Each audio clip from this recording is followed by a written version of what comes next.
al concepto de definición de la hipertensión, manejo y demás. En primer lugar, desde un punto de vista epidemiológico, ahí dice, no hay ningún valor obvio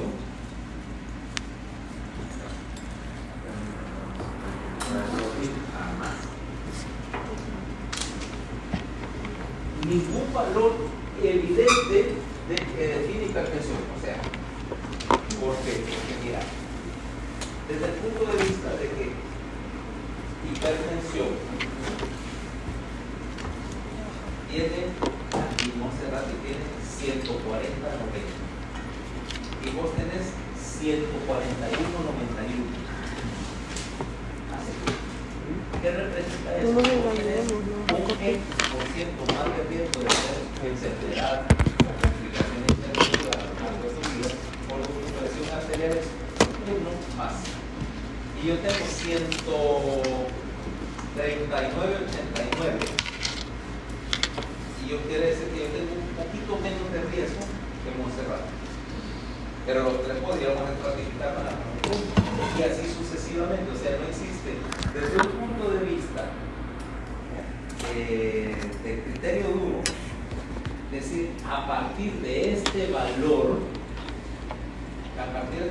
sí definís como hipertensión, así como definíamos, por ejemplo, el infarto miocardio, decíamos troponina T mayor de 2.2 nanogramos está infartado, ¿va?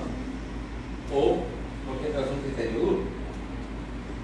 O anemia, dice, consideramos que una mujer un hematocrito menor de 42 que es anemia, pero que su continuidad es de 42 hasta 0, es decir, tenés 41.9 y bajo esa definición son anémicos, pero no nos hace diferencia, ¿va? Tenés 38 y con este tienes 35, 45. y de ahí para abajo, conforme vas bajando, vas aumentando la severidad. Aquí lo mismo.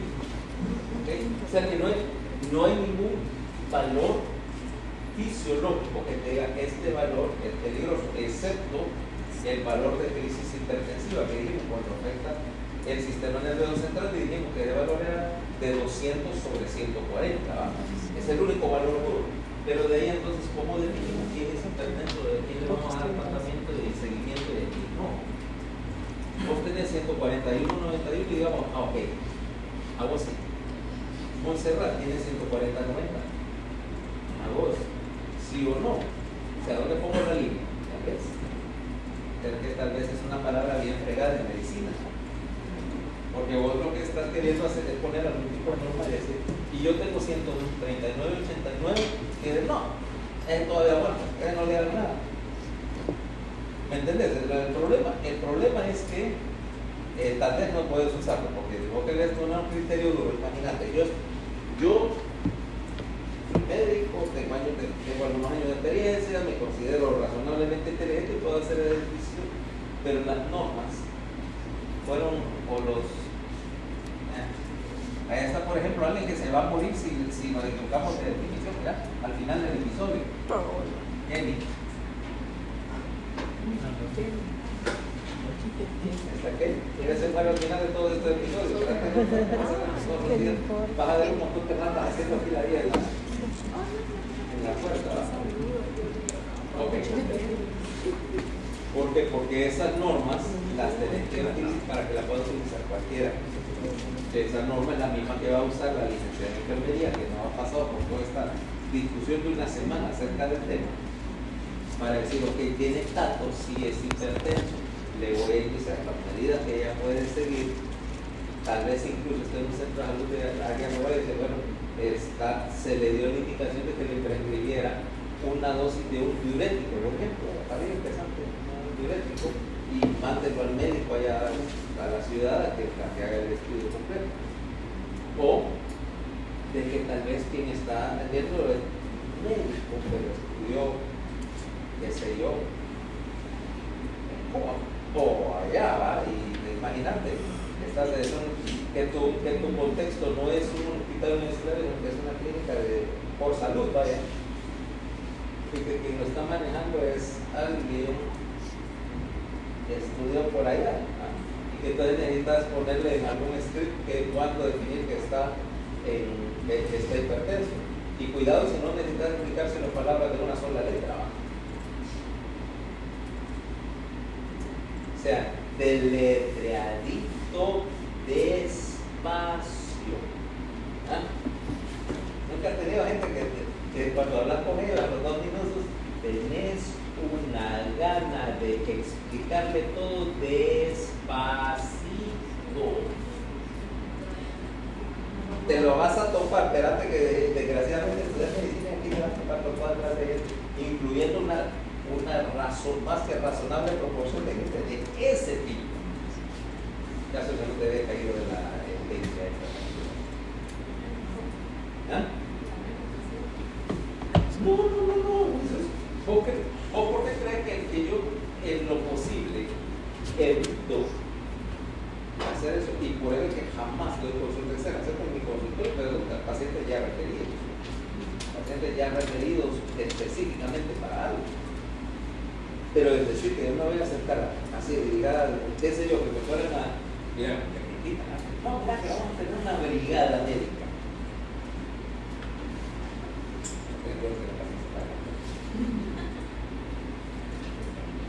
¿Okay? Yo puedo tener paciencia de otro tipo, vaya, generalmente si es un niño, que interesantemente, cuando un niño hace preguntas, el niño no hace mucho, ¿no? Pero cuando un niño, que ya generalmente un niño mayor que hace preguntas, casi siempre las preguntas son bien directas, bien al grano. ¿No? O sea, es un niño inteligente que se da cuenta que le interesa el asunto, que le interesa el asunto, que le interesa el involucrado. Y que como te hace una pregunta, te hace una pregunta que desde su óptica, por lo menos desde la óptica de un niño, es una pregunta sensata y lógica. No pregunta por o sea, para tal vez para un adulto o loco se debería ser una tontera, pero si comenzaste de la lógica de niño, te das cuenta que su pregunta estaba bien dirigida. O sea, y que incluso, a pesar de que es una lógica de niño, muchas veces tiene más sentido común que la pregunta que están haciendo los adultos involucrados.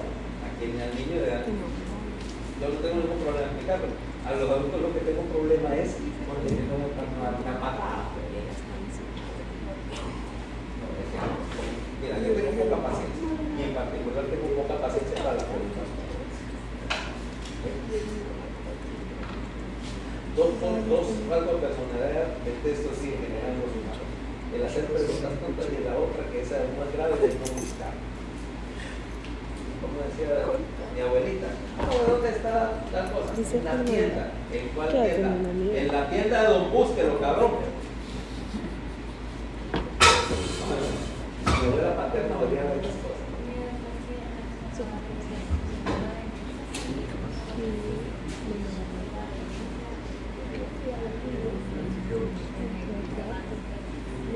Sí, y ahí también lo usaron mal. Sí. Demencia quiere decir un trastorno de la cognición, en el cual pues ya no puedes hacer las inferencias regulares razonables acerca del funcionamiento de las cosas. Dentro de la demencia pues tenemos una clasificación de la demencia, ¿vale? Que anteriormente se decía demencia senil presenil, ¿okay? Explicando que demencia senil es algo que te pasaba. ¿Por qué andas esto todavía? Bien. ¿No? Y demencia presenil había varias cosas, pero generalmente a lo primero que intentaba llamar demencia presenil era como enfermedad de Alzheimer, que podía ser corte, decía aquellos que demencia antes de 60 años presenil, pero no estaba explicando realmente. Ahora ese concepto ya está obsoleto. Ahora decir, bueno, está demenciado por diversas causas, demencia de origen vascular, demencia por enfermedades degenerativas, demencia por lesión cerebral, por otras causas. Podrían decir, por ejemplo, la otra cosa que era causa de demencia presenil era que se llamaba la parálisis general progresiva, le hace neurosífilis. Mucho más claro. Pero la demencia, lo que antes llamaba demencia senil, bueno, no está así. Yo no estoy demente por estar viejo, ¿no? Puedo tener, no sé, porque si dirías que entonces si la demencia senil está por estar viejo, sería progresivo, mientras más viejo estás, más demente, y que todos terminaríamos mal después de cierta edad. ¿Okay? Y eso no es cierto. No es cierto. Vos tenés un familiar que tiene más de 80 años y no tiene ningún defecto en su condición. Probablemente esté mejor que vos, tal vez. ¿Okay? O sea que no es una cosa obligada. Y a mí, en lo personal, a mí no me interesa llegar a tener 90 años.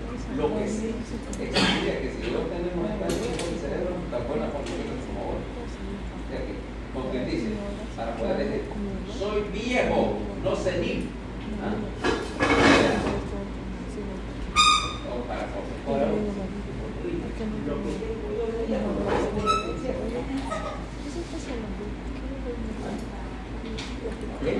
esa clase de cosas, o sea que, ¿me entendés? Dice, tiene 80 años, está demente porque tiene una enfermedad vascular cerebral que ha perdido parte cerebral. Tiene 80 años y demente porque él sí tiene una enfermedad de Alzheimer que la ha ido incubando lentamente, o una demencia de esas enfermedades degenerativas del sistema nervioso, demencia de cuerpo de Lewy, por ejemplo. Pero entonces ahora se ha vivido. Es decir, senil o presenil, eso es como decir, qué sé yo, es como decir que si no es chicha de limonada, y te das cuenta que hay un montón de variantes, hay un montón de casos que no caen exactamente en ninguna de las dos canastas, ¿verdad? Y te das cuenta de todo. En el mejor de los casos necesito una tercera canasta.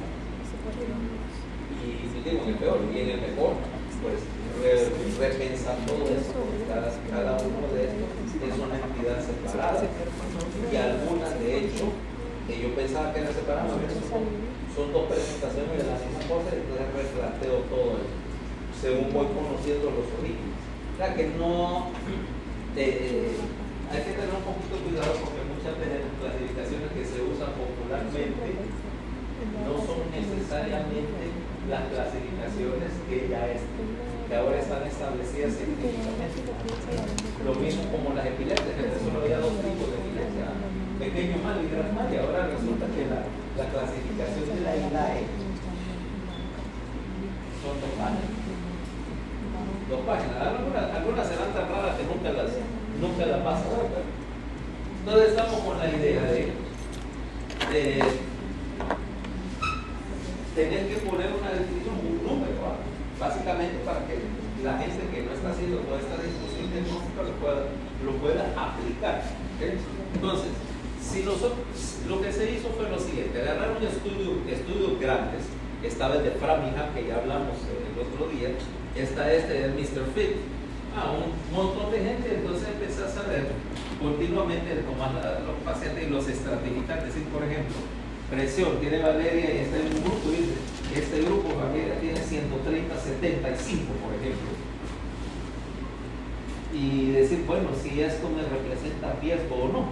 Entonces irla siguiendo por un montón de años a ver si desarrolla la enfermedad, versus, ¿cómo se llama? Gabriela, que tenía 140/85, o las tres Andreas que tenían diferentes presiones, y ver cuáles de ellas, si alguna de ellas, cuáles desarrollaban complicaciones hipertensivas a largo plazo, y entonces de ahí sacar, vamos a poner nuestro punto de corte al lado.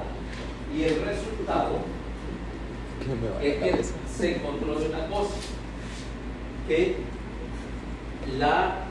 ¿cómo se llama? Que por cada 20 milímetros que aumenta la presión sistólica y cada 10 milímetros de mercurio que aumenta la diastólica, el riesgo de enfermedad cardiovascular se duplicaba. O sea que si yo tengo, por ejemplo, 120, 130, 80 y vos tenés 130, 90, vos tenés el doble de riesgo de hacer enfermedad cardiovascular. El doble que mí. Ahora, no quiere decir que ese doble de algo, no es que tanto por ciento. Entonces, ¿a qué concluye todo este gran párrafo? Esta clasificación reciente, por ejemplo, como te dije originalmente, te decía, hipertenso es aquel que tenía presión mayor de 140-90, pero eso ya está definido que no cubre todo. Esta es la nueva clasificación de la presión, este es de 2017. Mira lo que te dice, presión normal hasta 120-80. Bueno, acordate que para definir a mí como hipertenso puede ser cualquiera de las dos que esté elevada. ¿Okay? Es decir, y la meta de tratar a alguien llevar la presión normal, o sea, llevarla a 120-80 o menos, si es posible.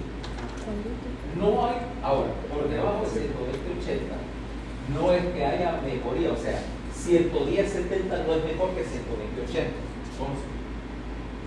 O 100-60, vaya, el mismo aquí con Alejandra, que Alejandra tiene 90-60, vaya, maneja, trabaja a presión bajita. Bueno, sí, no proporcionales, ¿no? Bueno, sí, por eso siguen siendo proporcionales, lo único que las pide es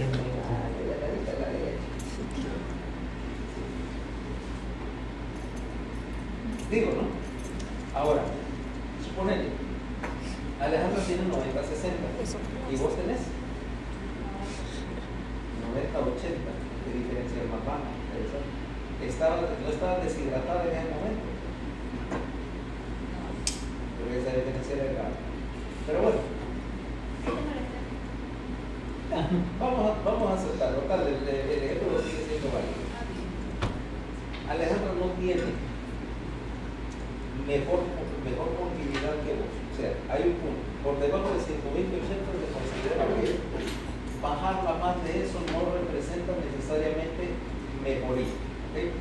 Ahora, vamos a ver, puedes tener una elevación de la presión arterial sistólica hasta 129, pero la diastólica, mira, siempre normal, menor de 80, y eso se considera presión arterial elevada. ¿Ok? No estás hipertenso todavía, fíjate, no estás hipertenso todavía, pero tu riesgo de desarrollar una hipertensión es obviamente mayor que una persona que está en la primera categoría de normales. ¿Okay? De ahí venimos con hipertensión y decimos estadio 1 con presiones entre 130 y 139 o presiones entre 80 y 89. O sea que ahora ya pudiéramos definir que, por ejemplo, Alejandra o Fernanda tiene 100, sí, por Alejandra tiene 90-60 y ahora viene Fernanda y tiene 120-85. Fíjate. Según ese criterio, vos ya sos hipertensa de grado 1 y ya tu mortalidad ya empieza a subir. Lo único, claro, 85 en vez de 80 es una pequeña elevación y tu mortalidad tuvo una pequeña elevación. ¿No tendría que estar también alta la sistólica? No.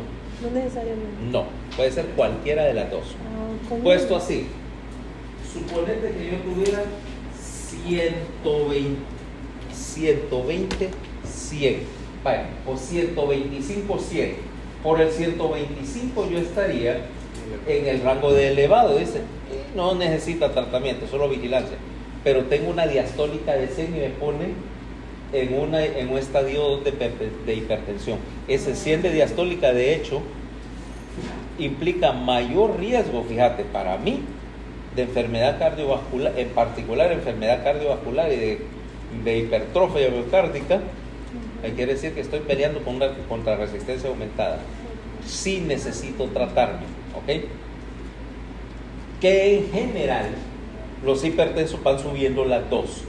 Pero acordate, yo puedo tener una presión sistólica aislada, porque entonces si vos me decís lo contrario, entonces si necesitarás las dos, ok, tenés 190-80. ¿Te trato o no te trato? Por eso solo tenés una elevada. O te dejo que andes por ahí con 190 de sistólica.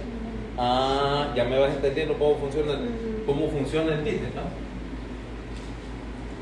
Entonces, decíamos, hipertenso estado 1, con sistólicas entre 130 y 139 y diastólicas entre 80 y 89. Y ahora, hipertensión estadio A2, presión entre 140, mayor de 140 y diastólica de 190, mira, o, ahora ahí te dice claro, o, pudiera ser hipo, pero con una te basta, mientras que aquí para decir que estás normal, las dos tienen que estar bien, ¿okay? Pero para ser patológica, cualquiera de las dos se puede elevar en forma independiente la una de la otra. Ahora ya me cachaste la idea.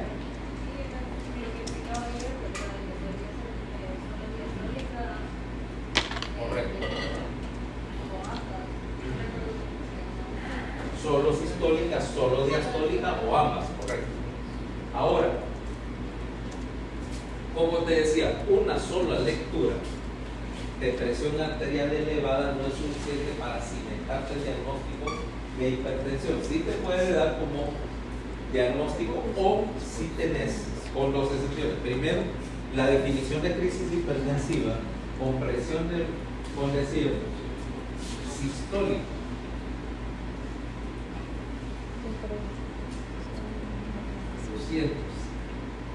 o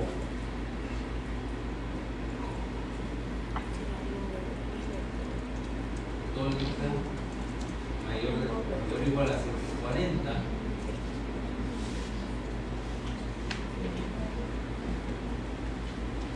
crisis hipertensiva, ¿va? Ahí sí ni pregunte, ¿va? Pero si llegamos al riesgo de somnolencia, por favor no maneje máquinas ni conduzca.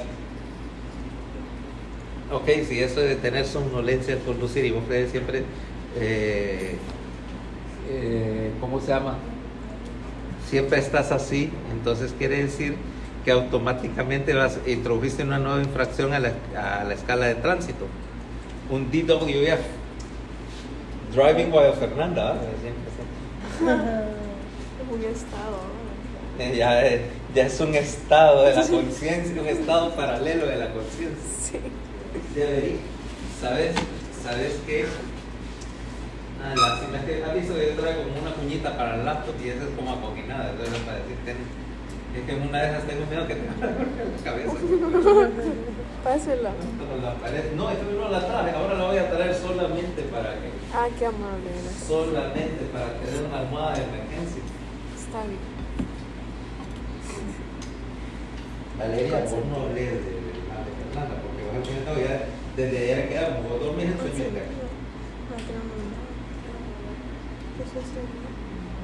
Este pechito. No, ¿cómo se llamaba aquella serie de Netflix? Ay, Hello Boss. ¿Vos la viste, no? Era una serie animada de unos como diablillos, como demonios menores que podían una firma de asesinato por encargo. Los tres son ineptos. Eso no está en YouTube, está. También está en YouTube. Yo la vi en Netflix, pero creo que empezó como unos cortos de YouTube, pero después Netflix compró la serie. Sí, es bueno. Sí, yo creo que segunda temporada que vaya. Bueno, segunda, tercera. Yo no he encendido el televisor en un montón de meses. Ok, entonces ahora decimos, fíjate que este criterio es puramente en base a presión arterial. No estoy hablando de que si es sintomático o complicado. Simplemente ahí ya tenés el criterio. Ahora, tenemos que hablar de consistencia.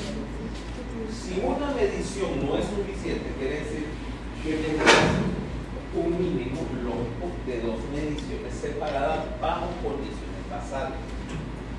Las condiciones basales implican preferentemente temprano en la mañana, porque tu presión arterial sube a lo largo del día y baja en la noche, o sea que debes tener como basal. 2. Excluyendo el efecto del ejercicio, algo así que implica un mínimo de 30 minutos de reposo, de actividad física, consumo de tabaco, si lo hay, o cualquier otra, o consumo de cualquier tipo de de fármaco o alimento que suba la presión, le hace, si me acabo de tomar un expreso triple, ¿okay? o acabo de fumar un cigarrillo, o peor aún, acabo de descongestionarme la nariz.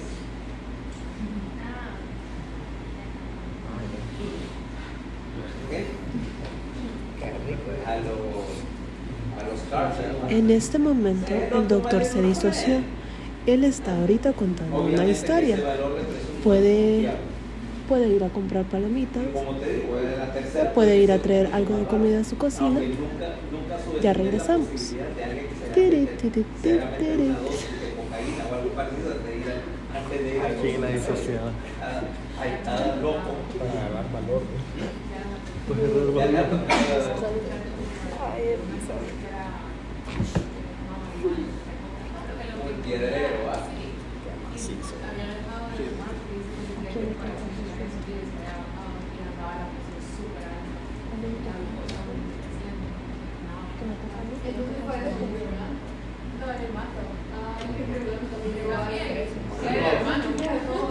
No, es que ustedes de Pedro Picapiedras hay un montón en este pueblo. La Fury.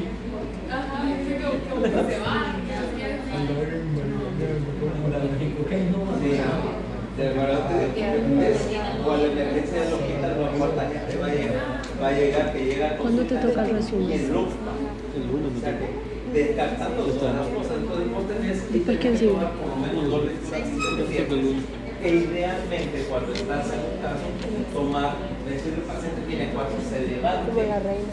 Tiene una enfermera que le tome la presión toda la mañana por una semana y te das cuenta que hay una tendencia, ¿verdad? O sea, sencillamente, o el valor de ese día, o cuando tenés sospecha, ¿no? Que ese valor está normal, pero el resto de la semana han dado elevados, ¿no? O cuando estás controlando un paciente, porque entre los pacientes de hipertensión se vas a notar una notable de mala adherencia al tratamiento. Porque viene, por ejemplo, Fernanda, es hipertensa, está asintomática. Yo le encuentro, no, tiene su presión elevada. Entonces, mira, Fernanda, tienes que tomar esto y esto todas las mañanas. Entonces, ok, pero después de un momento, bueno, pues a mí no me duele nada. Yo no siento nada. Me estoy tomando esta tableta que no me parece provocar ningún efecto, asumiendo que no tiene efecto secundario, pero ok, me tomo una pastilla porque si no siento nada y que no me hace ningún efecto, o sea, por nada y para nada, lo vas a dejar de tomar. 90% de la gente va a tener un problema de cumplimiento ahí, porque para entender que tenés que tomártelo, o sos de una personalidad muy disciplinada que dice, bueno, si el doctor lo dice, vamos a hacerle caso, o que tenés un nivel cultural y que yo te explique qué pasó y entender por qué te quiero tratar, porque si no, aparte los tratamientos no necesariamente son baratos. Dice, pucha, esto me está costando, ponele 1,200, 1,300 lempiras por barato a la semana, para nada. Son 5,000 pesos al mes que pudiera utilizar para un montón de otras cosas, ¿no? Paga la cuenta de la luz. Entonces ya me entendés que de ahí para abajo el cumplimiento del tratamiento ya se va a pagar. Aguanto.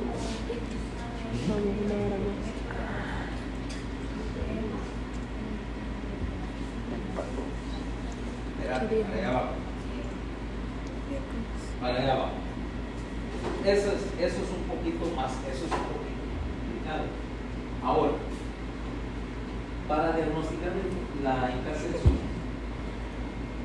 puedes utilizar un monitoreo de presión ambulatoria continuo, entonces un mapa que vos tenés un manómetro que está registrando y te está tomando la presión cada 15 minutos y en las 24 horas con ese aparatito hasta que te sale el resultado de la presión y vos vas a ver si haces, por ejemplo, elevaciones nocturnas de la presión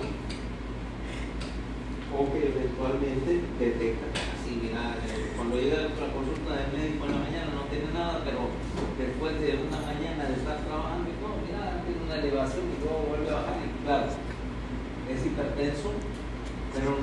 sencillamente no lo habías agarrado en el consultorio. Lo que pasa es que para que eso suceda, generalmente tenés que tener un índice de sospecha, porque no es necesariamente cómodo y en términos de costo no es necesariamente barato tampoco. Entonces dice, bueno, pues si ya me di cuenta que lo es y ahora lo trato, pero no a todos los pacientes lo monitorean así. Lo que sí es útil es decir, una variante más light de eso, es decir, la toma de presión fuera de la oficina, o sea, paciente que decir, bueno, se tiene un manómetro o una hija que estudia medicina y le toma la presión, o una enfermera vecina, y que lo primero puede ser causa que le toda la presión, que clase de aquella enfermera muy bien configurada con unos testilitos de acá, y así como transparentes que contienen la pieza de tela más grande que usa el COVID, eso sube la presión. Sí, imagínate, esta enfermera así que anda dando como una vez se agacha para levantar la presión. A mí hasta la arriba me puede caer la riña.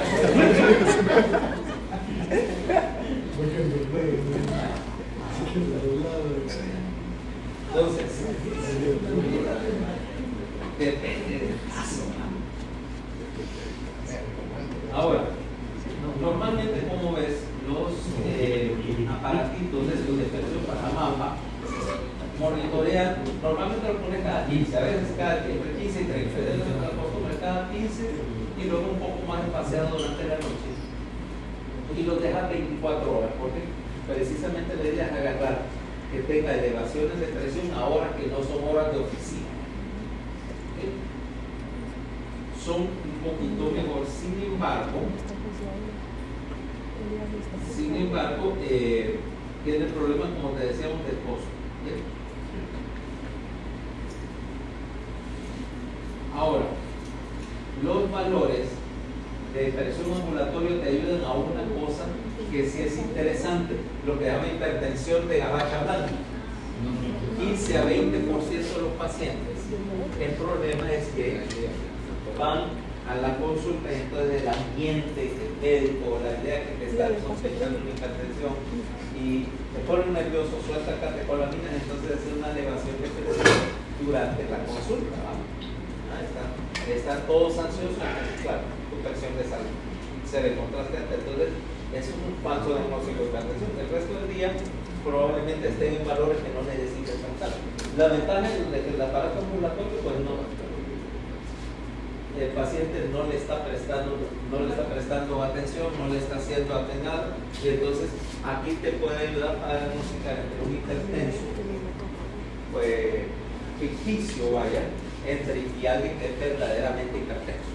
¿Okay? Entonces, como decíamos, lo más común es lo contrario, que tengas hipertenso, aquí le digo más grave, yo le digo hipertenso de closet, ¿no?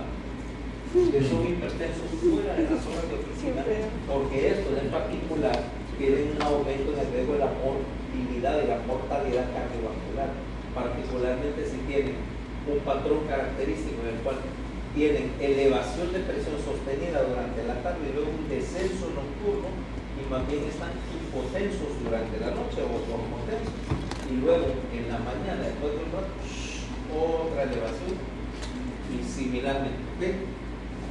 ¿Por qué? Porque del 10 al 30% de los hipertensos entran en esta categoría. ¿Okay? Ya una vez diagnosticado el 10 al 30%, resulta que son hipertensos no diagnosticados. Ahora, si nosotros vemos, ahora clínicamente, vamos a clasificar, decíamos, en dos tipos, como decíamos, el hipertenso esencial es aquí tenemos, dependiendo de cómo lo vean, según este grupo de gente que escribió el artículo, hipertensos esenciales son entre el 80 y el 95%. Yo decía entre el 70 y el 90%, dependiendo, ahí dice, dependiendo de los métodos que utilices para investigar el paciente. Fíjense que si vos buscas tenés a encontrar, ¿okay? Versus el remanente, 5 al 20, luego 10 al 30, depende, como te digo, depende del estudio y de la población que está manejando. Esos sí son los que son, sí, que la hipertensión no es esencial, lo que vamos a llamar hipertensión secundaria o hipertensión sintomática, porque realmente ahí no es la enfermedad en sí, es un síntoma de algo que hay debajo que lo está haciendo hipertensión, ¿no? Entonces, y lo vamos a meter en dos variedades: hipertenso secundario con presión de pulso o con diferencial aumentado, o hipertenso secundario con diferencial normal o disminuido. ¿Sí?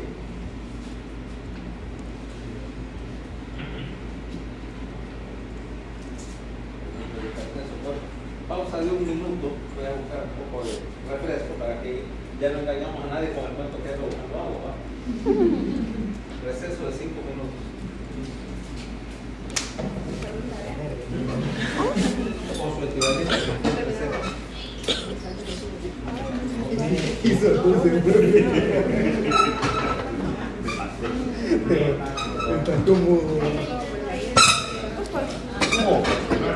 Lo siento por eso, fue Elías. Viste que todo lo que puse ahí estaba hablando. Yo a la 1 de la mañana, haciendo el último ya. ¿Cómo que el comandante ofreciendo agua? ¿Cómo que dijiste en el carro verde? Ya me quiero dormir. Así viste.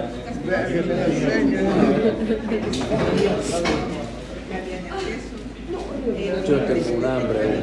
Estoy que me voy a comprar algo ahorita de volada. ¿Tú por qué crees que me comí el pastel? ¿Y no trajiste comida? Sí. No. Hay que poner la Galleta o algo. No traje galleta. No creo que no. Miremos tu comida. Inspeccionemos. Y agua.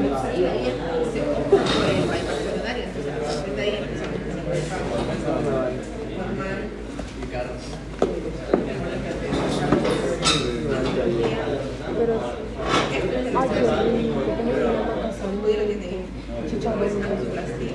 ¿qué es? A mí me gusta cuando ese lo hacen como mantequilla. Qué bolo no, escucha, tenés un problema.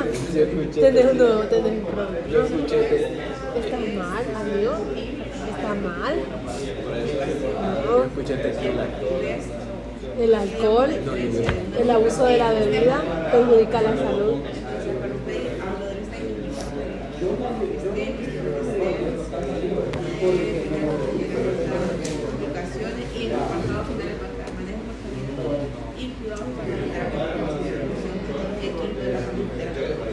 No. Está mal. Por el enfoque. Yo soy el comodín. Yo pienso que va bien. Espero yo. Si no, nosotros vamos a pasar. Sí, ya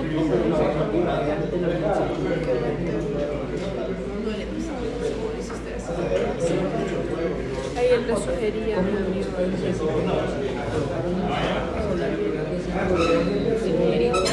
¿Cómo? No sugerí. No metí presión.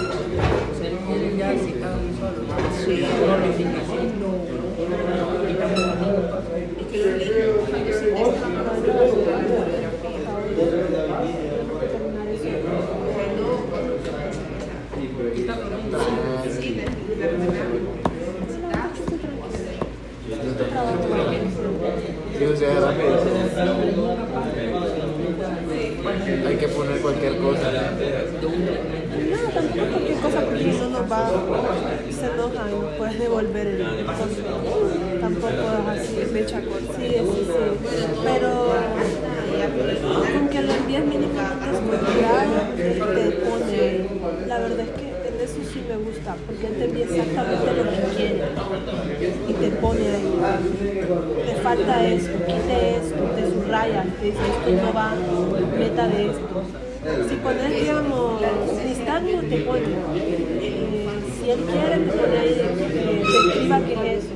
Entonces es bien específico con lo que quiere. Eso viene de esa manera. Diferente a un algoritmo.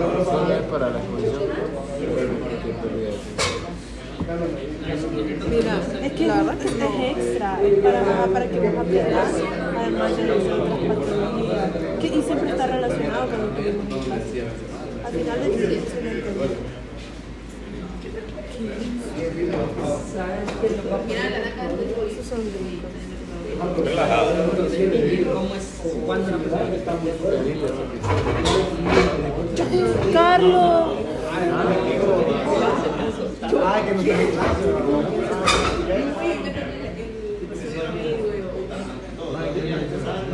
Man, sí, mira, pero donde estudiaba porque el juego. Es una esquina que fue genial. Ese pedirle yo no sé qué es. ¿Quién hizo que no era el juego? Nadie. Yo no sabía La excusa que le llamaban lunes y martes. Pero el dos veces para que el jueves. Es que yo no sabía. Pero ya llegó la posibilidad de meter eso, ¿sabes? Yo nunca he hecho un resumen,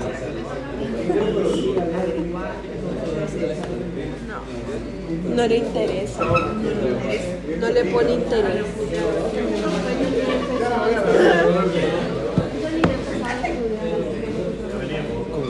Ya lo vi. Ya vi que. No, sí, pase su comida. Vas a poner su comida. Al ya. Se ve bien mucho. Pues es impensable.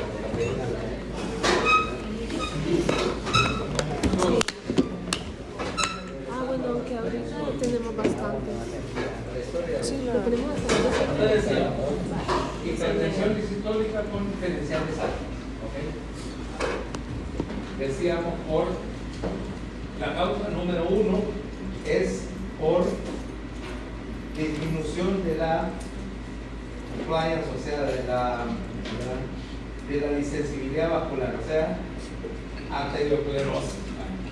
Arteria, cuando las arterias ya se quedan, o sea, Ya entendí. así, si no son de los que les gustan las rancheras, las de tipo Sánchez, ¿verdad? Hay una que para apreciar dice de piedra de ser la arteria y de piedra de ser la vena, algo así. La arteria de piedra. Entonces, esa es la principal causa cuando tenés diferencial largo, o sea, arteria rígida. ¿Okay? Ahí nos va a hacer el ayuda. Vale, de cualquier manera, ya fuera que le cerró la puerta. O sea. Segundo es por gasto cardíaco incrementado. Regurgitación aórtica, cheque. Tirotoxicosis, cheque, raro, pero raro la tirotoxicosis ahora. Que la tirotoxicosis te cause hipertensión es prácticamente algo garantizado. Síndrome de corazón hiperkinético, vaya por diversas causas que aumentan el gasto. Fiebre, fístula, con persistencia del ducto arterioso. En un adulto es bien raro que llegue a eso. Existe. Pero de ahí dicen hipertensión de causa secundaria. Mira estas. Renales, enfermedad renal en general. Renovascular. ¿Para qué? ¿Quiénes son los renovasculares aquí en el grupo? ¿No había un grupo de eso? Sí, vale. Bueno, ahí tendrás que explicar toda la cosa. Suprarrenal, mira, hiperaldosteronismo primario, enfermedad de Cushing, o sea, hipercortisolismo primario, ya sea primario o, bueno, síndrome es secundario. La diferencia entre síndrome y enfermedad de Cushing es que en el síndrome de Cushing los corticoides se los está dando un médico. En la enfermedad de Cushing los corticosteroides se los está induciendo un tumor de hipófisis. Hay diferencia entre las dos, pero al final como que dice, todo se radica en que tenés un exceso de cortisol. ¿Ok? Y un montón de enfermedades, 17 beta, 17 antideoxidadas, 11 beta, un montón de enfermedades. Feocromocitoma, que es un tumor de la médula suprarrenal, los demás son de la corteza. Me va a costar. Ahí, cuarta zona órgano que no me interesa. Esta sí, apnea obstructiva del sueño. O sea, el clásico gordito que ronca y se queda trabado. El problema es que mientras está haciendo, está apneico y por un reflejo su presión arterial está subiendo. ¿Ok? Aparte de estar ahogado, ¿va? Al respirar, se vuelve a quedar dormido y así, o sea, se despiertan 60 veces durante la noche. Y de hecho, cuando vos tenés este tipo de gordo o roncador, hacedor de apneas obstructivo, eso incrementa la mortalidad por enfermedad cardiovascular. El equivalente de fumar, ser ese tipo de apnea obstructiva del sueño es el equivalente de fumarse una cajetilla al día. Así de desastroso, o sea, sin el riesgo de cáncer, pero con el mismo riesgo de enfermedad cardiovascular. De hecho, es igual que fumarse una cajetilla de ¿cómo se llama? De neumáticos picados de bicicleta, así de cabrón para ganarte. Esa es una de las cosas más malas que hay. Y por eso es que la obesidad se vincula a este tipo de enfermedades. Porque la principal razón para hacer una apnea obstructiva es estar mórbidamente obeso. Y vos ves, es el clásico gordete. Estamos hablando así, Campus Porcenterio, ¿va? Que se duerme en cuanto vos ves que anda toda la mañana, anda con sueño y anda así todo letargado. Probablemente está haciendo 50 apneas en la noche, pero apenas recupera la conciencia, lo necesario para quedarse dormido. Pero imagínate, cualquier ciclo de sueño es el diablo. O sea que tiene la combinación de una hipertensión, la hipoxia cerebral a repetición, por el equivalente que lo estaba marcando 60 veces durante la noche, y la falta de sueño. Ahora no te extrañe que haya una enfermedad cardiovascular y cerebrovascular. Esos son problemas. Neurogénicos, ¿vale? Aquí tenemos un montón. Psicogénica, disautonomía y elevación a un montón. Endocrinos por medicamentos, todas las que suben la presión, vamos a ver. Estrógenos a alta dosis. ¿Okay?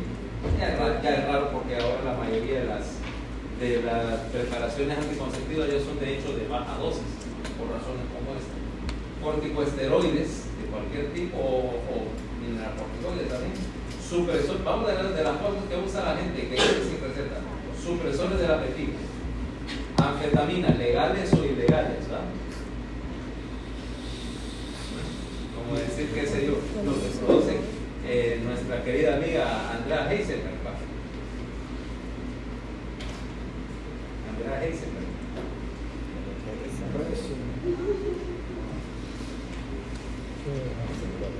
Ok. Ciclosporina es un poco un triciclo, antidepresivo triciclo, entonces se refiere bastante. Psicóticos, inhibidores de MAO, estos son raros, pero miren, agentes antiinflamatorios no esteroideos, causa de hipertensión. Sí, acuérdense, bloquear la producción de prostaglandina E, que es el vasodilatador principal de la arteriola deferente renal. Y eso se les olvida a la mayoría de la gente, que vos fabricás hipertensos en paletas, porque yo he visto por ahí, estamos hablando de un contexto hospitalario, además creo que el Seguro Social, donde tenés especialistas respecto del paciente que tenía dipirona, diclofenac y dexketoprofeno al mismo tiempo. A la gente, puta, le estaba dejando 3 antiinflamatorios para algo que no necesitaba ni uno, probablemente, ¿vale? Porque era una neuropatía y algo que ponen a la vaina. Y por supuesto, esa fue mi pregunta. ¿Qué puta? Me estoy trayendo medicamentos que no le sirvan a este paciente. Y entonces, ¿qué estaba haciendo con este paciente? El interno. Cuando tenía que ver qué otra cosa estaba haciendo, ¿no? Ahora, aparte de fabricar pacientes para servicios directos, ¿para qué diablo le está dando esto? Nunca usas más de un AINE por paciente. Una cosa que hagas un AINE más acetaminofénico y un analgésico central, o un AINE más un opioide, perfecto. Pero 2 AINE para la misma patología al mismo tiempo, eso no tiene que ser, a menos que, mira. Otras cosas, alcohol por supuesto, vamos a hipertensión, suplementos hierbales, ¿okay? La gente cree que porque es medicina natural no es peligrosa. Gracias, ¿okay? Vaya, por ejemplo,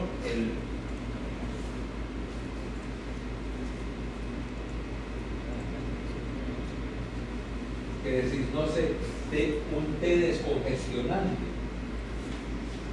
Sí existe.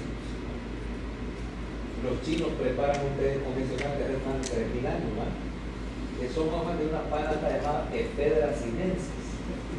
Ephedra es la fuente farmacológica de la efedrina, que es la madre de todos los simpaticomiméticos. Ahí sale todo lo demás. Es un té simpaticomimético. Claro que te destapa la nariz y ya viene. Pero porque es un vasoconstrictor generalizado, es efectivo y de hecho utilizado bien es tan seguro como cualquier antiinflamatorio, cualquier anticondicionante recetado, ¿no? Es seguro, es efectivo, claro, pero si la gente no, es que es un tecito, es una agüita ahí de una hojita, me puedo tomar un melón de eso porque es medicina natural y no hace daño. Y esta que no hace daño. Dicen, es un tecito para quitarte el mareo porque está medio baja la presión. Estás en Perú, estás en el Cusco, estás en La Paz, y entonces no te den una bolsita de té dicen para quitarte el mareo. Es un tecito, ¿ah? Ahí nada que es tecito. De coca. De coca. De coca.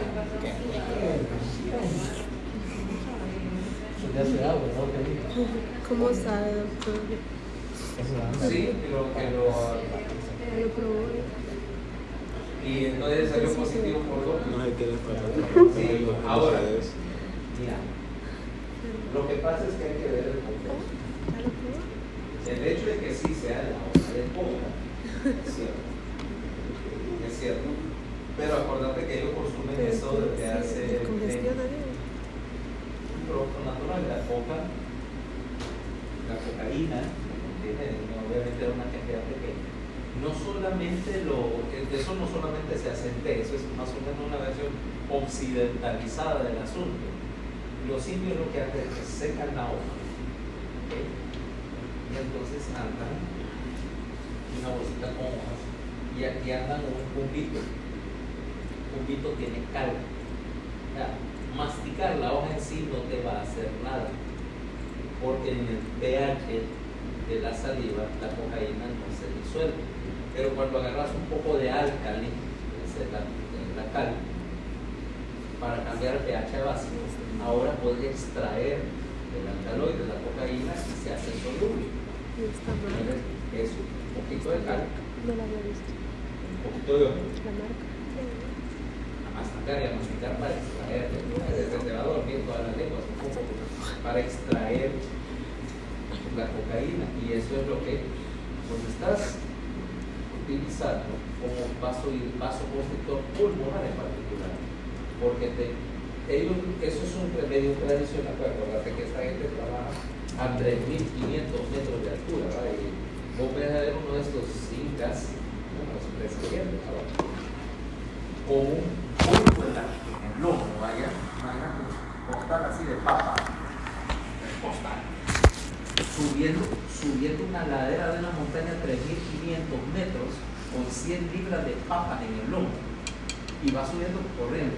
Vos, que no estás aclimatada a la altura, estás así de hacer un edema agudo de pulmón sencillamente con estar parado, no digamos subir una cuesta con un quintal en el mar. Lo único que está ayudado por la copa, le evita el edema pulmonar de gran altitud. Tranquilo. Ellos lo utilizan todos los días. No son adictos, no puede decir que algo necesario te causa una adicción. En segundo lugar, es como el equivalente que, por ejemplo, en ese sentido, yo consumo cafeína para mantenerme funcionando, ¿no? Es decir, duermo 3-4 horas al día. Y que entonces estoy consumiendo, qué sé yo, 400-500 miligramos diarios de cafeína, más o menos mi dosis. Claro, distribuyo entre un montón de tazas de té y otro montón de galones de refresco. Ellos utilizan cocaína en vez de cafeína. Yo me bloqueo los receptores de adenosina, ellos se bloquean, ellos estimulan los beta-1. No hay problema.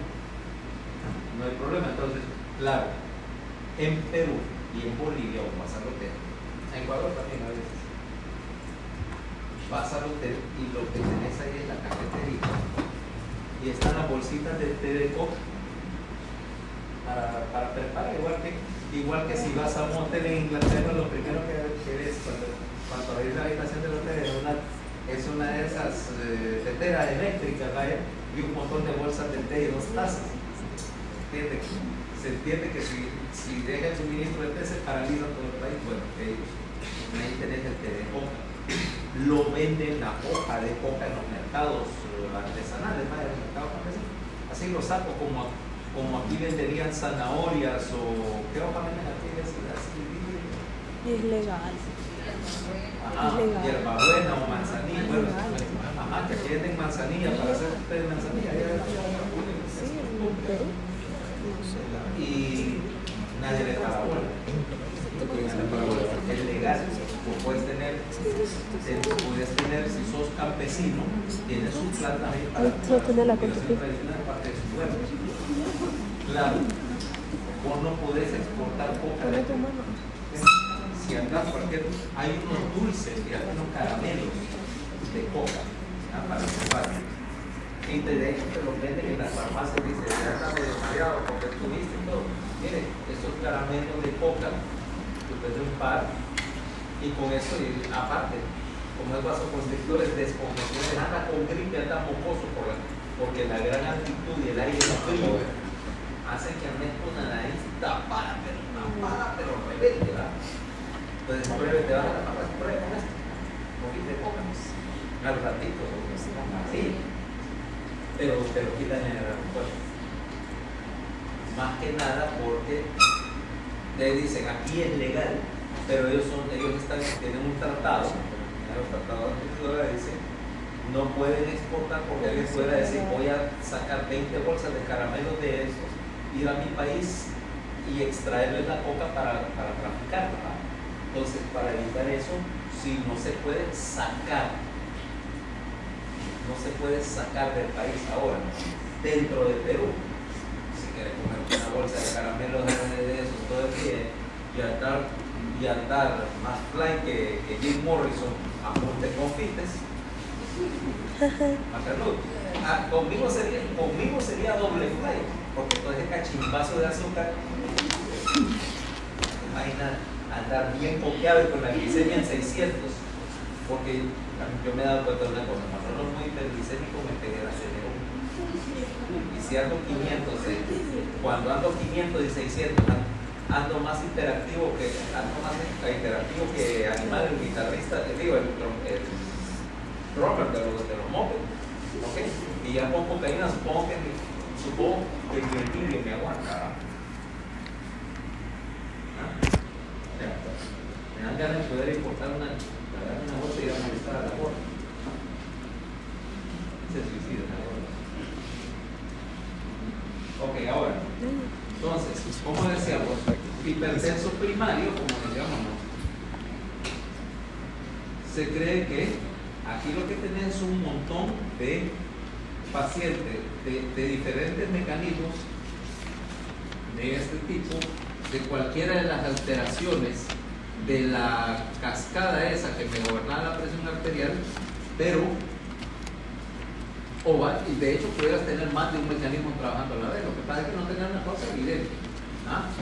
O poder decir un hipertenso primario, realmente un hipertenso secundario que todavía no se ha encontrado dónde está la causa original. Pudieras decirlo, Lo que pasa es que, repito, no siempre vos puedes buscar hasta donde querrás algo y mientras más es más baja de alguna causa, solo que hay un momento en que ya no vale la pena ya no vale la pena la investigación porque la ganancia o el retorno de esto no se compensa. El retorno de esto no se compensa con lo que estás gastando y toda la batería de pruebas no te está llevando a ningún lugar. Con el tratamiento dejate de buscar problemas que no son comunes. ¿Okay? En la mayoría de los pacientes hipertensos sí establecidos se ha demostrado que hay un incremento en la resistencia periférica. ¿Okay? Casi siempre vas a encontrarlo como mecanismo y el gasto cardíaco normal no disminuye. ¿Okay? Sin embargo, vemos acá que si vos medís la actividad de renina, 10 al 15% de los pacientes hipertensos tienen renina alta y el 25% también tienen renina baja en plasma. Ahora, los pacientes con renina alta tienen principalmente vasoconstricción y aumento de la resistencia como su cadena fisiopatológica principal, mientras que tener renina baja y estos tienen más bien dependencia de un exceso de volumen. Ahora, esto te interesa ¿por qué? Porque los pacientes de raza negra tienen una prevalencia alta de enfermedad relacionada con hipertensión porque tienden a tener dependencia de volumen. ¿Okay? Y quiere decir que si son dependientes de volumen, estos responden mejor al uso de un diurético o a un inhibidor del sistema de renina-angiotensina. Mientras que, por ejemplo, los latinos, no obesos, se ha tratado la obesidad, pero yo, por ejemplo, latino flaco, relativamente, tengo cierta actividad de renina alta, tengo resistencia periférica, de mí los diuréticos no me ayudan. Es más, si yo excreto más volumen con un diurético, más bien eso va a hacer la señal al riñón que suelte aún más renina y no estoy ayudando en mi caso. A mí me funciona, por ejemplo, un beta bloqueador. Un beta bloqueador porque baja la contractividad, baja la resistencia periférica. O un bloqueador de los canales del calcio. Entonces, eso te ayuda, si sabes los mecanismos, te ayuda a escoger qué vas a usar como tratamiento. Ya vamos a entrar a la herramienta de tratamiento. Ok, y vas a ver que aquí hay otra cosa. Esto en Estados Unidos, ¿no? 60% de los pacientes hipertensos adultos tienen más de 20% de sobrepeso. O sea que estamos entrando, como decíamos, en los estrechos confines de los pimpudos. Y hay una documentación clara de que, mira, pacientes obesos e hipertensos, es el famoso síndrome metabólico. Aquí es donde entramos con el verdadero elefante, habiendo la comparación en la habitación. Pacientes hipertensos donde la hipertensión es solo una parte de la tríada metabólica. Hipertensión, obesidad y disminución de la tolerancia a los carbohidratos. Entonces, paciente hipertenso es diabético y es obeso. O sea, los tres pies del trípode de la enfermedad cardiovascular y cerebrovascular, ¿no? Entonces, y hay una asociación clara. Si tenés uno, probablemente, o más bien si tenés dos, es muy probable que tengas el tercero. Entonces, el clásico paciente viene un gordito entrando por la puerta del consultorio a tratarse por X cosa y es diabético. Sí, ok. Y también es hipertenso, por lo tanto. Sí, está tratado por las dos cosas, porque es una asociación. Y para ponerle postre, en un buen porcentaje de ese grupo también por obeso está dislipidémico, y son un colesterolito que anda por ahí, ¿vale? Son un colesterolito, ¿verdad? Andan haciendo arteriosclerosis acelerada y por lo que te llegan muchas veces por una complicación de que los tres aceleradores de arteriosclerosis tienen una enfermedad vascular de algún tipo relacionado con el tapamiento arterial. O sea que ahí es donde viene el punto. En primer lugar, aquí es donde viene otro punto. Después trataremos cuando hablemos en el capítulo respectivo de obesidad. No todos los gordos son iguales, ¿ok? O sea, a pesar de tener el mismo peso, dos gordos pueden tener distribución diferente de la grasa. Tenemos la obesidad central, que es el paciente clásico que tiene grasa concentrada en el abdomen, y en particular grasa visceral alta, o sea que el hígado graso tiene grasa retroperitoneal grande, una forma así como esférica. Esos son mayormente sensibles a tener enfermedad cardiovascular e hipertensión que los obesos periféricos, o sea que el gordo parejo, o en el caso de las mujeres que tiene desarrollo de grasa mamaria y que tiene grasa en la cadera, grasa glútea, porque esa no es tan determinante de enfermedad cardiovascular. En segundo lugar, esa grasa que te dije, glútea, mamaria, etc., en particular es resistente, es sensible a dos cosas. Uno es hormonalmente a las hormonas sexuales, o sea, mediado por hormonas sexuales. Y de hecho, esa acumulación de grasa era una adaptación evolutiva. Si vas a ver, por ejemplo, tu paciente típico, y en algunos grupos donde es súper notable, por ejemplo, hay unas tribus de Sudáfrica, donde las mujeres se destacan por tener una acumulación de grasa enorme en la cadera, así, hasta desproporcionada, porque viven en un clima que es bastante seco y son nómadas. Entonces esa reserva de grasa es la que utilizan para sostener las lactancias prolongadas. ¿Ya? Y dos, esa grasa es bien sensible a la leptina. Como hay sensibilidad a la leptina, se puede perder y ganar rápido. Mientras que por ejemplo, el latino típico, que es chiquito, gordo, panzón, esa es una adaptación de grasa que es súper resistente a ese tipo de función hormonal de la grasa, porque depende del hecho de que utilizar esa grasa como última reserva. Una última reserva, porque esta grasa te ayuda a mantener la temperatura corporal. Acordate de dónde vienen tus ancestros. Un poquito más hacia el oeste, hacia Tayikistán. Tayikistán, Uzbekistán, a todos los lugares. Pero esa es la gente que llegó. Había el puente de hielo entre Siberia y América. Se metieron desde Uzbekistán hasta Honduras. Mira, se subieron y se montaron, pero en doble pie. Y se pincelearon desde el Asia Central desde acá. En medio de la era de hielo, sin comida, con frío, etc. Vengo de una estrella muy lejana. Acuérdate.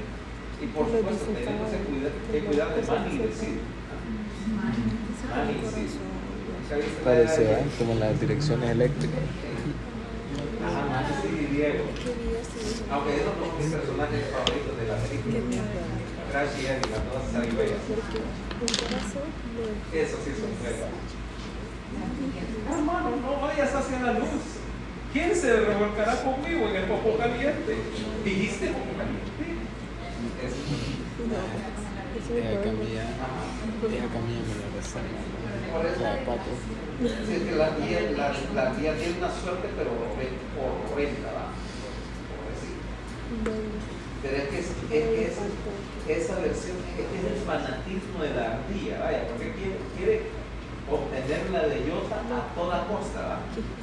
¿Sabes? Es que la ardilla es una versión prehistórica que creo que evolucionó de alguna manera a convertirse en el coyote. Sí, de hecho, sí. La referencia es que es una versión prehistórica del coyote. Dicho de paso, es mi personaje favorito de los Warner Brothers. El otro que me cae, ¿sabes quién es? Sam Bigotes. Es que tiene tan poca paciencia.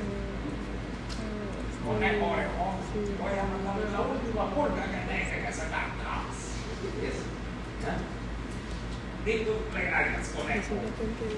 Claro, pero volviendo al asunto del metabolismo, eso hizo que esa grasa central, que nosotros agarráramos ese central, la grasa central, que implica tres cosas. Vos tenés una facilidad para acumular la grasa. O sea, con poquita comida ganabas peso. Tendrías que ser chiquito y pequeño porque esa es la forma, chiquito y gordito porque es la forma que más conserva el calor corporal y dedicas menos energía a mantenerte caliente y más a moverte, ¿verdad?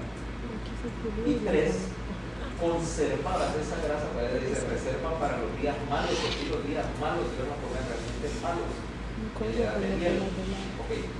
Te funcionaba bien cuando tenías que caminar desde el Asia Central hasta América Central con la comida que encontraras en medio de un montón de hielo, frío y tenías que ahorrar y eso te mantenía. Pero ¿qué pasa cuando este cuerpecito agradecido que se engorda con poco y se rehúsa a adelgazar, le metes más comida de la que le hace falta, el mínimo indispensable que le hace falta? Pasaste de trabajar, porque aquí es bueno, estamos en Centroamérica, ya no estamos cerca del hielo. Sí, pero la tierra da muy poco y tenés que darle duro a la misma para sacar unas cuantas más hortitas. Entonces ahí te ayuda el ser eficiente del nutriente, te previene de la desnutrición. Pero ahora agarrar a este invito que apenas tenía para comer y lo trajiste aquí a trabajar en una máquina o un call center y ahora tiene acceso económico a un montón de comida barata y engordadora con muchos carbohidratos, le hace Wicker o pollo chuco, lo sacaste y ¡pum!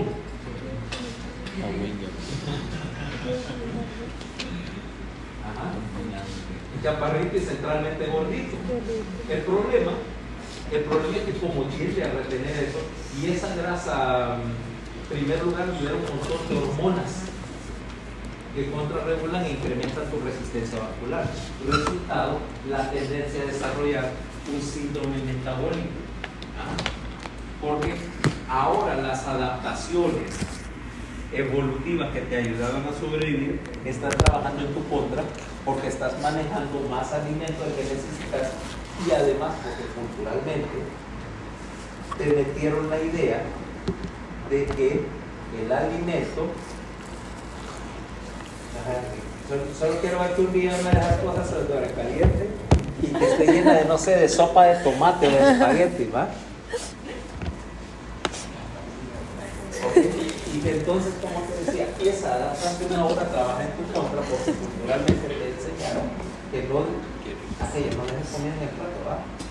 Comete tu comida, que hay niños que le están diciendo toda esa clase de sentimientos de culpa, ¿ok? O la adaptación cultural que te dijeron que como la comida es buena, más comida es mejor, y entonces generó cosas como el día del pollo. ¿Qué es el choches? Qué rico. ¿En cuál? No sé. No empiezo. El día del, hay uno del día del pollo. O como ayer. El día de la docena de 12, exactamente. Lo primero que hice cuando salí de acá fue pasar buscando mi docena de 12 y le comunico a la chichicle, ¿va? Ya tengo la docena de 12, no le deja mamá. Y aquel, por supuesto, llegó a la casa. ¿Dónde está mi docena de 12? ¿Va? No aguanto nada. Entonces, mira, si en términos de panzones, pues yo de eso del síndrome metabólico ya lo tengo bien estudiado en la casa.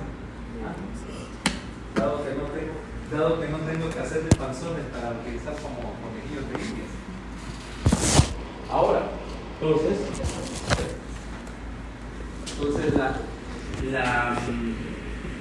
la mezcla de esto, la mezcla de obesidad más la secreción de hormonas, entonces se convierte en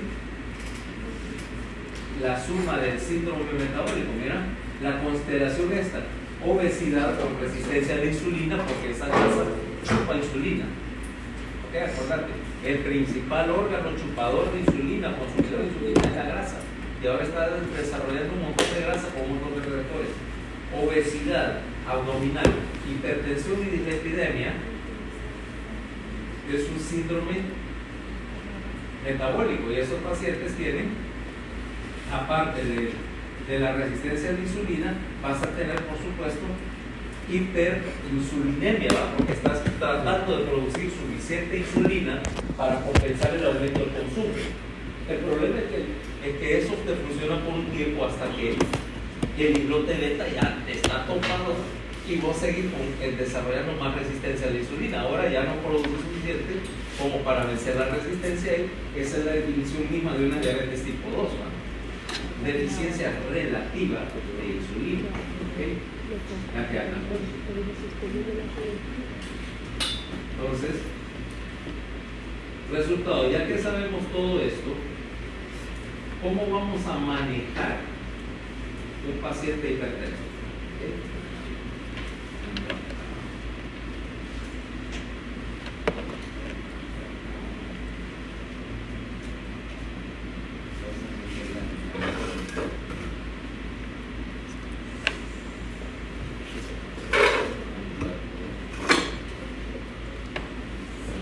¿Cómo estudiar? Entonces decimos, historia de examen. Entonces, mira, obviamente que el primer problema de diagnóstico es determinar que el paciente es hipertenso. Ya hablamos de, que era lo que estábamos hablando hace un rato, de hacer el monitoreo de presión arterial. ¿Qué vas a hacer al respecto? Estás igual que mi sobrino, que me pasan a molestar, entonces lo llevan al karate, ¿no? Desde el primer día viene, tío, ya sé karate, ya no me vas a molestar más. De veras, le digo. ¿Y qué vas a hacer al respecto? Ya vas a ver, entonces le tiene una patada. Así, ¿verdad? Y yo la agarro aquí a la rodilla.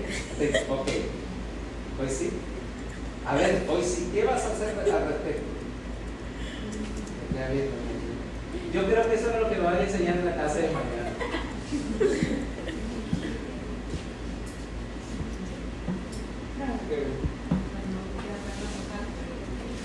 Es que eso es lo que estaba pensando, digo, una de dos, o se quiere zafar y yo lo y se va a caer, o va a intentar darle con el otro pie pensando que tiene antigravedad, ¿no? Y pensar que un joven de ese calibre y ahora es asesor de la Cancillería, por eso que estamos comentando.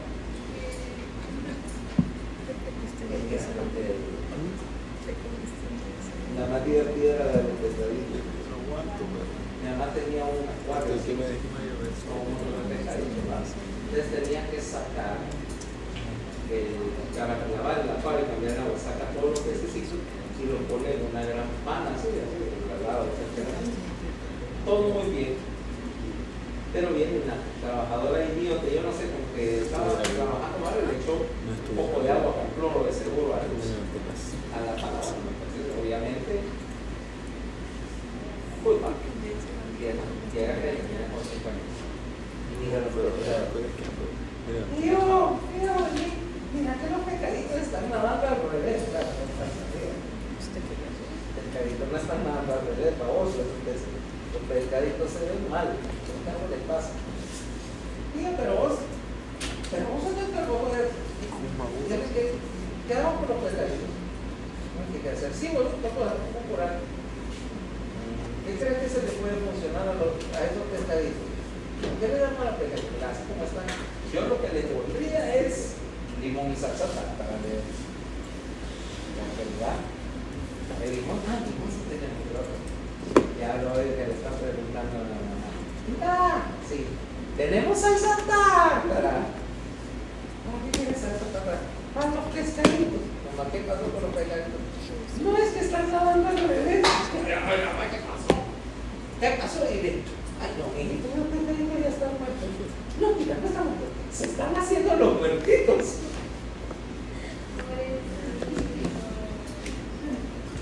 Es que debe dar a esos niños así como bien creído, le hace bien crédulo, ¿verdad? Y por supuesto, un niño que se cree cualquier frontera es como un incentivo para que yo le diga ¿Cuál es tu nombre?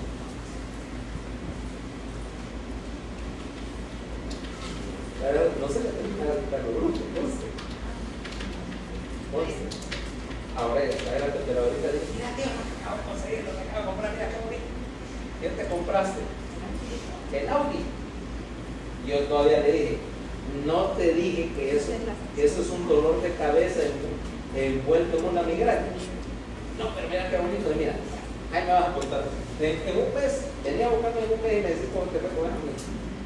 Es que todo está bien hasta que le pasen la primera factura de mantenimiento del monto, ¿verdad? Yo dije que te fuera, si querías un buen carro, te hubieras esperado un poco y te buscábamos. Si lo que querías era un carro de lujo, vaya, no sé, un Lexus, vaya. Si lo que querías era un carro de lujo, esperar y ir a buscar o mandar a tener un Lexus, que es el mismo estilo de carro, luego, pero con calidad japonesa. Ahí va a llorar con el auto.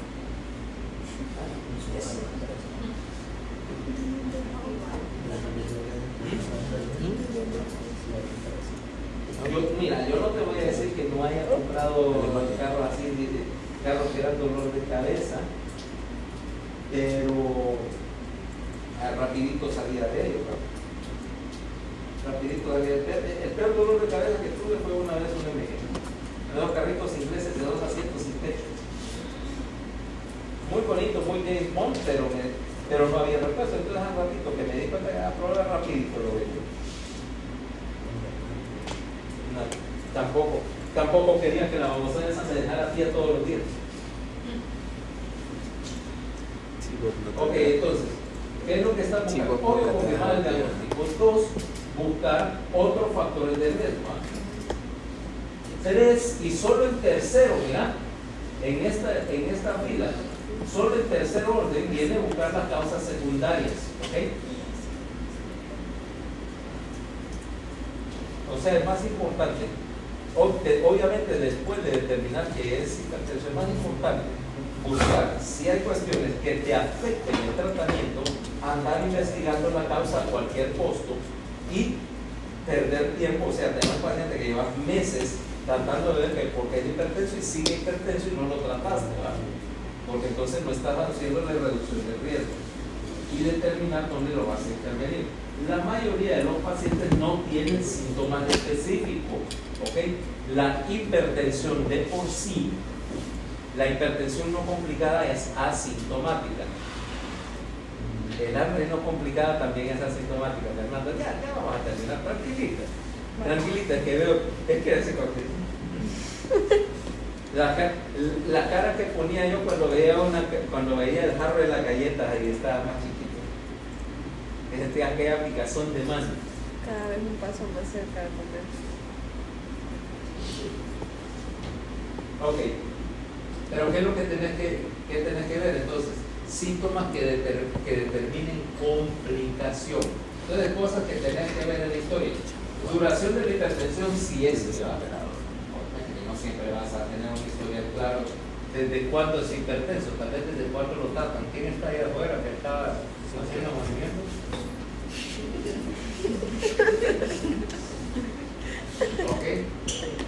Y obviamente eso implica de la duración y del tratamiento de la hipertensión, ¿verdad? O si hubo efectos secundarios, o sea, historia familiar, consumo de alcohol, factores de riesgo, o sea, pérdida de peso o aumento de peso significativo, dislipidemia, consumo de tabaco, diabetes, actividad física, aquí dentro de lo posible, que casi nunca contesta, de lo contrario, consumo de drogas, uso de fármacos. Y esto del cambio de peso también tenés que agregar una más.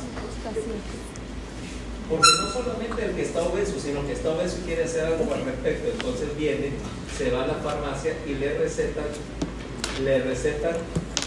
un simpático mimético, porque el clásico cuento dice, yo soy todo lo que es que me da hambre y entonces quiero una pastilla que me suprime el apetito, o sea, después vamos a hablar cuando hablemos de obesidad del problema. Puede ser.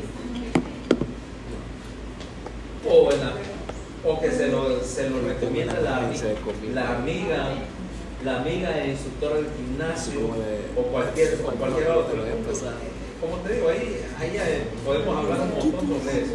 Pero básicamente que te dan un supresor del apetito o bajo el cuento de que yo come más de lo que le corresponde. Y claro, como eso que podría llamar fuerza de voluntad o podría llamar motivación o comprensión de la meta de lo que estás haciendo, y dice, no, pero es que, dice, sí, yo quiero bajar de peso, pero siempre está con el cuento de pasa frente a cualquier lugar de comida y no se puede, no puede pasar de lado, tiene que ir a que tienen en la casa un montón de comida, entonces, para que no me den apetito, entonces ahí viene un simpático mimético, vaya, sibutramina, fentermina, el que querrá, vaya, un montón. Porque como decíamos, se lo recetó el chavo que del gimnasio, la amiga, la vecina, el brujo naturista que hay. Y todos estos simpáticos miméticos, no venden de receta ahora, creo, son alfa agonistas, o sea que le están dando a tomarse 5 miligramos, 10 miligramos de un vaso postito todos los días. Y la gente ni se les ocurre, o sea, vienen, es cierto, vienen muchas veces con el paquetito de instrucciones que dice efectos secundarios, pero seamos claros, ¿quién demonios lee las instrucciones que vienen en el papelito del medicamento? La mayoría de gente lo dice porque ese papelito no está para rellenar la caja y que no se sienta muy vacío, muy liviano. ¿Cierto o no es cierto? Y eso es entre los médicos, no digamos entre los pacientes. Entonces, evidencia de hipertensión secundaria, o sea, signos asociados. Evidencia, lo más importante, evidencia de órgano blanco, o sea, historia de enfermedad cerebrovascular, angina, infarto, falla congestiva, función renal, función sexual. Luego el examen físico, hábito corporal, o sea, obesidad o no, distribución de la grasa, presión arterial en ambos brazos, más que nada cuando para ver si no hay una diferencial izquierda versus derecha que te sugiera o coartación aórtica o arteritis de Takayasu, que también sube la presión. ¿Okay? Presiones de pie y acostado, fondo de ojo, ya vamos a hablar de eso, pulso, ruido, ritmo cardíaco, signos de fallo congestivo, etc. O sea, signos de otras causas de hipertensión.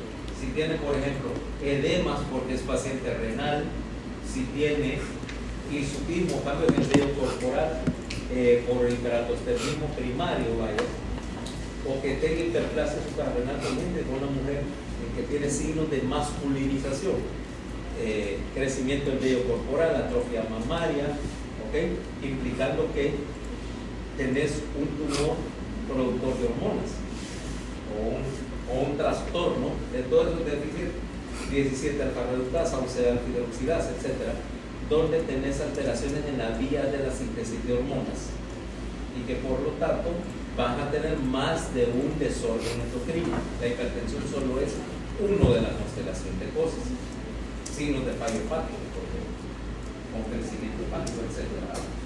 Entonces, fondo de ojo es lo que te interesa. Ahora vamos a hablar de otra cosa. En el fondo de ojo vamos a tener una clasificación de la radiografía de acuerdo a los cambios que vas a ver en el fondo de ojo. Si yo tengo acá la retina, aquí está la foca, aquí está el disco óptico, ¿verdad? Entonces vamos a decir las venas.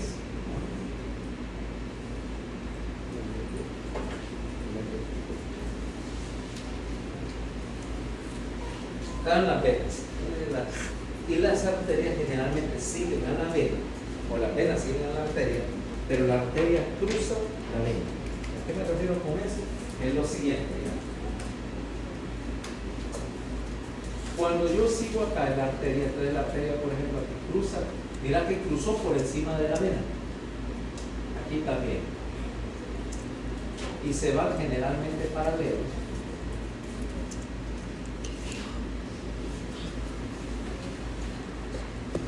Mira, sigue en la misma dirección, pero por ejemplo, acá donde te puso la flecha, vas a ver un cruce, aquí vas a ver un cruce. ¿Ah? La arteria pasa por sobre la vena. Ahora, ¿cómo distinguir la arteria de la vena? ¿Cómo distinguir una arteria de una vena? En el fondo de... O sea, ahí te la puse azul y rojo, pero en la vida real no son así. Generalmente la vena es más oscura. Ahora, ¿quién tiene un oftalmoscopio? Aquí ando. En la zona.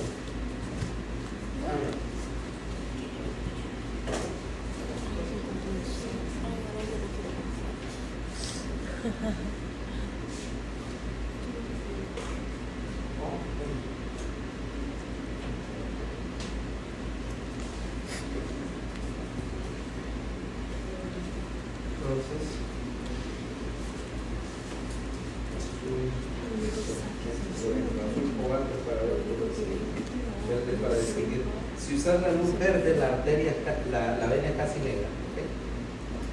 Si no usas que es estrella de fijación, o sea, ¿ya les enseñaron a usar este chunche? No. No enseñes. Entonces, en primer lugar, le va a ver de espalda, ¿no? Diferencia de estatura. Ok, pero no. Así, ¿no? Entonces, mira, ojo derecho, ojo izquierdo, mano izquierdo, ojo izquierdo del paciente. Entonces, le pedís al paciente que mira sobre mi hombro atrás. Puede parpadear, pero no cambiar la posición de la mirada. Entonces, no mires a la luz. ¿Okay? Entonces, la palabra es no mires a la luz. Yo tengo una lamparita en el consultorio detrás para que el paciente mire. Entonces ahora empezás acá y empezás desde el lado. Por eso mira, estás viendo para allá, empiezas desde el lado. Y yo sigo acá. Entonces ahora lo que veo un reflejo, el fondo, y entonces desde lejos busco un vaso sanguíneo y lo sigo. Y por supuesto se va a ir haciendo más grueso y se lo ponen ahí espesor de glucosa. Me sale así como de... Yo sé que no voy a concentración en la serie, pero entendemos.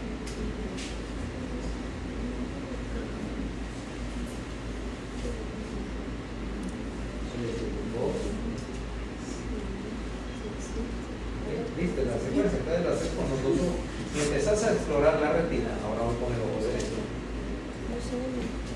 Misma técnica. Decís, mire por sobre, mire hacia algún punto, vaya, qué sé yo, la cara de alguien ahí, concentrate en el área. Pero alguien que esté frente, vaya, alguien que esté frente y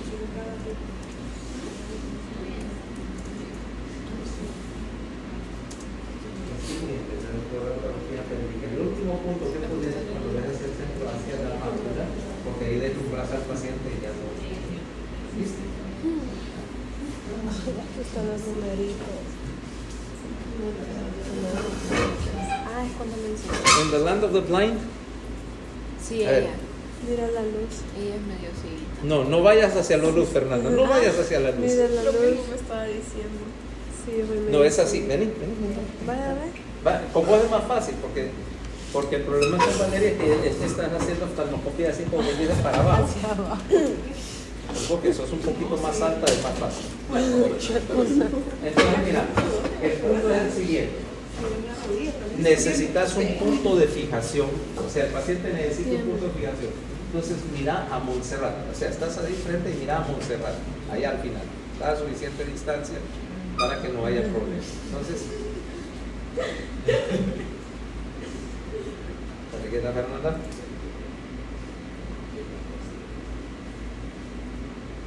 Claro, ahí estás. Ahora, espérate, cambiamos de dirección porque como estás viendo de luz, se cierra la pupila. ¿O querés hacerlo con Mira, una ¿qué? pupila más o menos abierta? ¿No? A dulce está mejor. Porque entonces hace el paso de dilatación. Puedes poner tu punto de referencia es acá. Mira, entonces empezás desde arriba y te vas para abajo. Ahora ya tengo el reflejo de la pupila. Solo tengo que seguir.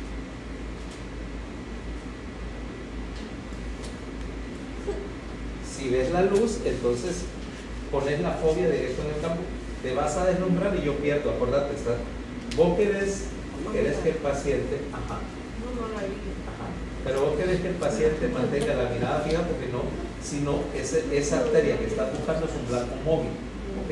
Entonces, dulce es un punto de fijación y yo vengo acá.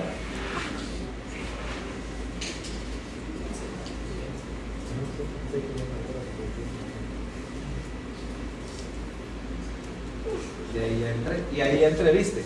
Pero una vez que, ahora sí, mirad lo que yo hago. Ves que yo entro en un punto y yo miro, no quiero ver el oftalmoscopio, pero entonces tendría que enfocar aquí, que es imposible. Mi punto de enfoque va a ser la retina de Fernanda. Si yo miro a través de esto y me olvido de todo el morado esto, voy a ver y veo ya el reflejo, ¿no? Veo el reflejo. Si la luz es buena, el reflejo es fácil de ver y entonces yo sencillamente me voy siguiendo el reflejo. Y ahí entra. Sencillamente yo así. Mira cómo entro acá, desde la periferia y luego voy hacia el centro y ahí. Quien mirara a ella estaría viendo la retina. Ese es el punto. Ahora, próxima vez le voy a poner la intensidad completa a esto para que deje de estar protestando. Mira. Tiene más intensidad de... Este está más o menos de intensidad, pero hay uno más. No sabía que hay uno más potente, fíjate. Normalmente no. Ahora, mira, ¿a qué me refiero? Síganme acá. Después trae la que le voy a enseñar a hacer un fondo de ojo como Dios manda, porque casi nunca lo enseñan bien. Entonces después uno pide un fondo de ojo, no vemos nada, generalmente yo tengo la parte de no veo nada, no lo sé usar, pero no lo explicaron. Ahora mira, clasificación implica esto. Normalmente la arteria es menos gruesa que la vena, entonces eso es lo que vamos a decir, relación arteria-vena, ¿ok? Normalmente la relación acá es que la arteria dice 2 a 3, o sea, si la vena mide 3 milímetros, la arteria correspondiente mide 2, y vos vas a ver que a veces aquí cerca del disco la arteria pasa sobre la vena y la vena está así como que dice como apachada, como interrumpida. Eso es normal mientras estés acá a 2 diámetros del disco, porque está bien cerca de la periferia, pero aquí en la periferia ves que las arterias de las venas se cruzan sin problema. Entonces esto es normal. Entonces decimos retinopatía hipertensiva, grado 1, ahora sí, retinopatía. Y la relación AB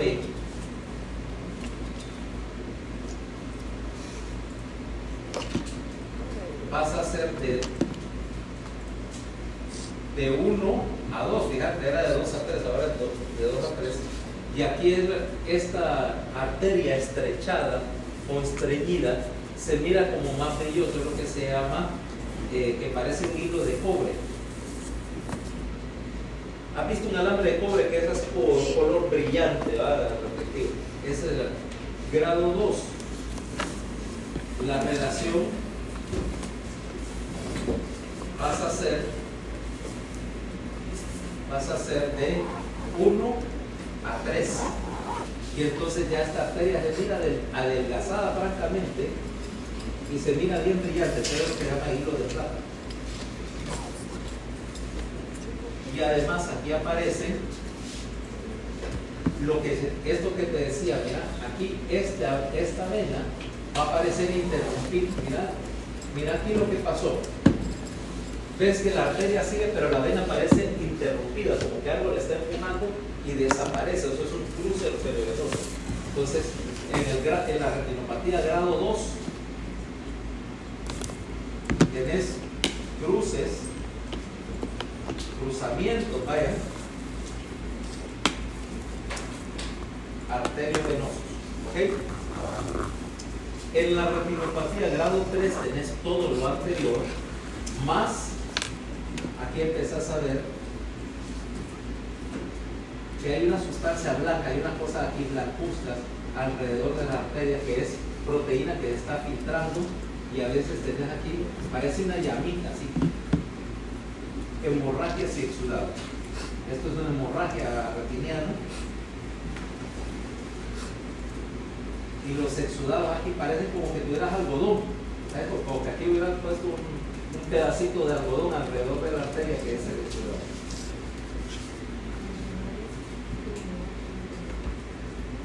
Y grado 4, edema de papila. Todo lo anterior más edema de papila óptica. O sea que la papila óptica acá está levantada, ¿sí? ¿Verdad? Aquí se ve el bulto, porque todo el disco óptico está elevado. ¿Okay? Eso es lo que está apuntando en el fondo de ojo. Es la clasificación de la clasificación tradicional de la retinopatía hipertensiva. ¿Okay?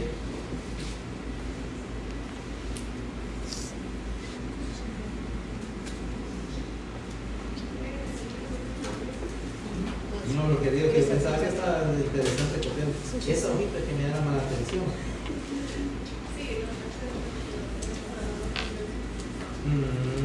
Tu subconsciente te traiciona. Entonces, después de que evaluaste esto en el fondo de ojo, ahora ¿qué más vas a encontrar?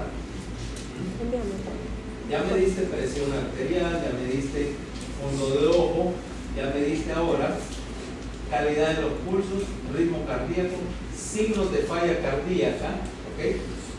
Ya una vez que completaste esto, entonces vamos, pruebas de laboratorio, ¿ok? Evaluación de qué? Riñón, obviamente, análisis de orina, excreción de albúmina, creatinina y nitrógeno ureico del suelo para ver función renal, para calcular la tasa estimada de filtración, ¿ok? Por darte la fórmula de Cockcroft para la filtración glomerular que dice 72 por la creatinina en plasma, sodio, etc. Obviamente sodio, potasio, calcio y hormonas estimulantes de tiroides para ver si es hipertiroidismo, potasio, y sodio para ver si no es hiperaldosteronismo. ¿Okay? Metabólico, bueno, buscando síndrome metabólico, glucosa plasmática, colesterol, lípidos, ¿okay? Electrocardiograma y radiografía de tórax se faltaría aquí para ver si no hay afectación cardíaca. Me falta tratamiento, eso lo veremos mañana para terminar este capítulo. ¿Okay? Recuerden la fecha de mañana, 3 de la tarde. No, 1 de la tarde. 1, 12:30. ¿Dónde? Aquí.